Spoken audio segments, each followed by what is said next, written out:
और चलिए अब देख लेते हैं विदेश टॉप 10।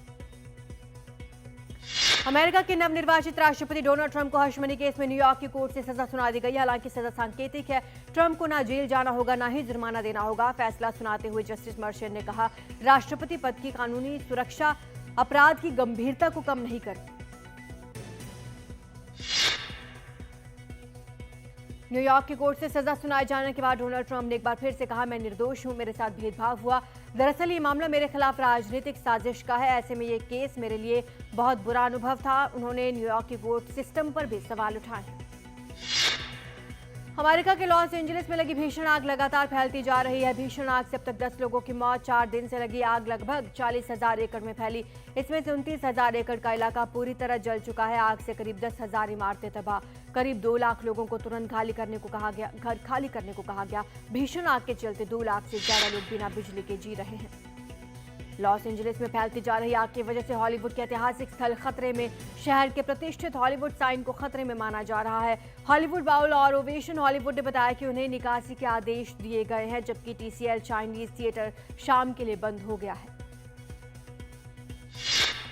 अमेरिका का ही एक इलाका भारी बर्फबारी से जूझ रहा है। अमेरिका के दक्षिणी राज्यों टेक्सास और ओक्लाहोमा में जबरदस्त बर्फीले तूफान के बाद दोनों राज्यों में कहीं कहीं पर तो 7 इंच तक बर्फ जम गई।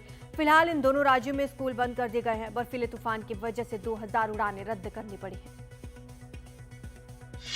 दूसरे देशों में शरणार्थी बनकर रहने वाले 1.25 लाख से ज्यादा सीरियाई अपने मुल्क तो लौट आए हैं, लेकिन वहां उन्हें कई चुनौतियों का सामना करना पड़ रहा है। बुनियादी सहूलतें ना के बराबर है, ना तो रहने का माकूल इंतजाम, ना ही ढंग की स्वास्थ्य सेवाएं हैं।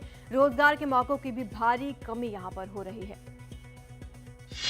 यमन की राजधानी सना में फिलिस्तीनियों के समर्थन में एक बड़ी रैली निकाली गई। इस रैली में हजारों की संख्या में यमन की जनता ने हिस्सा लिया। गाजा पट्टी में फिलिस्तीनियों पर हो रहे इजरायली हमला के विरोध में नारे लगाए। ये लोग राइफल लेकर इजरायल और अमेरिका के खिलाफ नारेबाजी कर रहे थे। ब्राजील के साओ पाउलो के तट पर एक छोटा विमान रनवे से उतर गया और फिर उसमें धमाका हो गया। इस घटना में विमान के पायलट की मौत हो गई। 7 लोग पूरी तरह से घायल।